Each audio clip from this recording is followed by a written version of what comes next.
சளி, இருமல், காய்ச்சல் முதலான உடல்நலக் கோளாறுகளை சமாளிப்பதற்கான எளிய வழிவகைகளில் தூதுவளையும் ஒன்று. உணவாகவும் மருந்தாகவும் பெருமளவில் பயன்படக்கூடிய தூதுவளைக்கு கபநாசினி என்ற சிறப்பு பெயரும் உண்டு.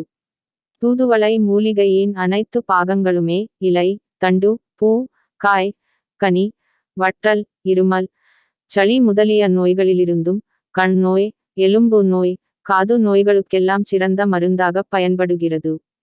தூதுவளையின் இலைகள் மூச்சுப்பாதையில் கோழையக்கட்டிச் சேர்க்கையை வெளிப்படுத்தி இருமல், இரைப்பு நோய்களை குணப்படுத்தக் கூடிய தன்மை வாய்ந்தது. தினந்தோறும் காலையில் ஒரு கைப்பிடி தூதுவளை இலையும் 3 அல்லது 5 மிளகும் சேர்த்து மென்று சாப்பிட கப நோய்கள் குணமாகும். இலைகளை துவையல், குழம்பு செய்து சாப்பிட கோழைக்கட்டு நீங்கும். இலையை எண்ணெயை விட்டு வதக்கி துவையல் செய்து உண்டு வர மார்புச்சளி, இருமல், நீரேற்றம் முதலியவை கட்டுப்படும்.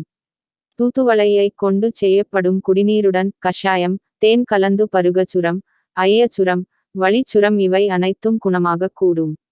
தூதுவளை நோய் எதிர்ப்பாற்றலை அதிகரிக்கும் தன்மை இருக்கின்றன. தூதுவளை கீரையை சமையலில் சாம்பார், ரசம், துவையல் போன்ற முறைகளில் தயாரித்து பயன்படுத்தலாம். இதை குழந்தைகளுக்கு குறைந்த அளவு கொடுக்கலாம். சளி தொந்தரவுகள் இருப்பவர்கள் பிரச்னை தீரும் வரையும் மற்றவர்கள் வாரத்திற்கு 2 முறையும் பயன்படுத்தலாம்.